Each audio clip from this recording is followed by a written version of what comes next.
Welcome to a quick look at the Seiko SSA343J1, also known as the Seiko Cocktail. But this isn't an ordinary Seiko Cocktail because, as you can tell immediately off the bat, whilst it shares some of the characteristics of the Seiko Cocktail in the sunburst dial, that lovely silvery finish, very similar to the Saab 065. However, what you can also see in addition to that is two additional complications in slightly different positions. So I think the Saab 065 does have a date window, but this is a slightly different date complication here. So we have a date, effectively, what can we call it, a date wheel in the traditional sense, or a kind of date dial within the main dial, which is okay in comparison to other date windows you might get. I think it's a bit more difficult to read. The legibility isn't so great. However, it does also have a very useful feature in that power reserve on the right. So it's just like in your car, you've got an empty indicator and you've got a full. The full is indicated by the number 40 to indicate that this 4R57 movement has a 40-hour power reserve. I think it comes from the same family as the 4R35, where you have the date complication at the 3 o'clock, which I believe is featured in some of the other dive ranges, I think. The other thing to notice here is that you have a domed crystal, which looks great, even though it's not sapphire double dome.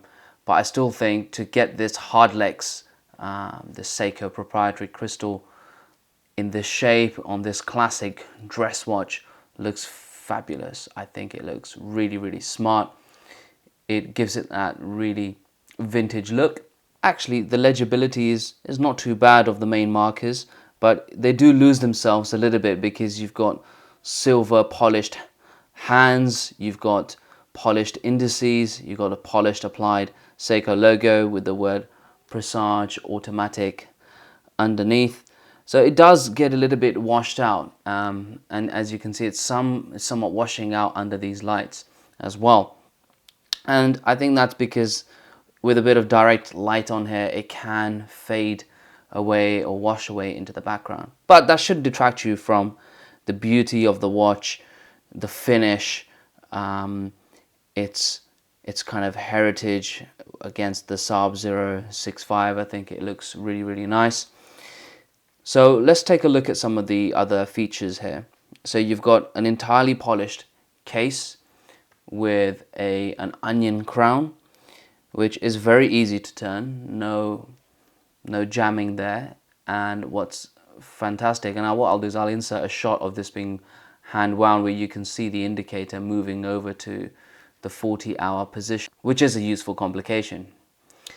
And if you've noticed here on the crown, you've got the signed Seiko logo, and you've got a 20mm lug width and a classic 40mm case actually. So this is the perfect size, some would say, for a dress watch. Any bigger than this and it starts looking too big for a dress watch.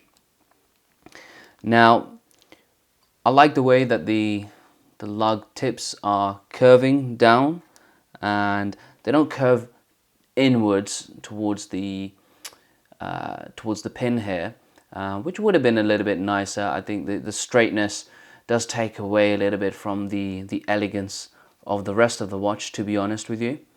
I think it would have been a little bit nicer if those curved in, but nevertheless, you can't get everything in a watch. The other thing to notice here is that the Seiko strap on this is not the best. You can tell looking at this shiny finish, it's just poor quality, I think, from Seiko here. They should definitely have spent a bit more attention and time, but for those of you who've got Seikos and have collected Seikos in the past, you know that this is just part of what the Seiko package sometimes brings. And, you know, it doesn't detract us from buying them. You know, a lot of us will swap out the strap, and you know, from that point of view, it's not a massive deal breaker. What we're really interested in is the watch itself, the movement, the attractive looks. I mean, just look at that. It's just a fabulous looking dial. You know, looking at the pictures online and even this video really doesn't do it justice. You know, you have to see it in the flesh, and it's the only way you're really going to appreciate that. Another thing that you're going to appreciate a lot more in the flesh is the second hand, which looks like it's been painted blue, and it just looks really nice. At least it gives it some color across that dial, away from, you know, that sunburst silver that you get there. So you can see that effect looking really rather nice there. So it's a simple clasp. It's just a push, and you can see that in action here. So you can see that here, and it just flips open. Milled, which is really nice to see here. It's not a pressed clasp. It's not the highest quality I've seen, or the highest quality finish, but for the price, I think it's pretty good. It's pretty good at this price range, I think. There's just that mechanism, I think, looks pretty good.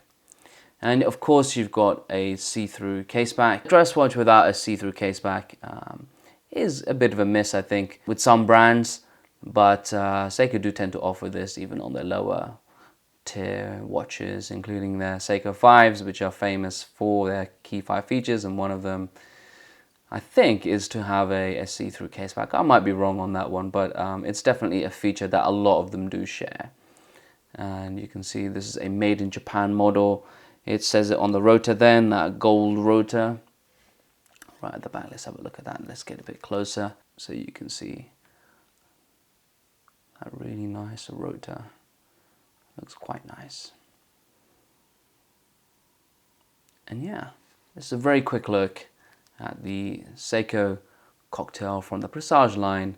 Slightly different, like I said, with the 2 additional complications, and I think it still looks fairly well balanced on the dial. You know, it doesn't throw it off having these indicators on this side, and yeah, it's not too cluttered. Still a lot of space on the dial, and yeah, I think it looks fantastic. So if you've enjoyed this video, please let me know. Give it a thumbs up, subscribe, write me a comment, let me know if you've enjoyed this, and let me know if there's any other watches that you think I should be taking a look at. So I'll see you in the next one.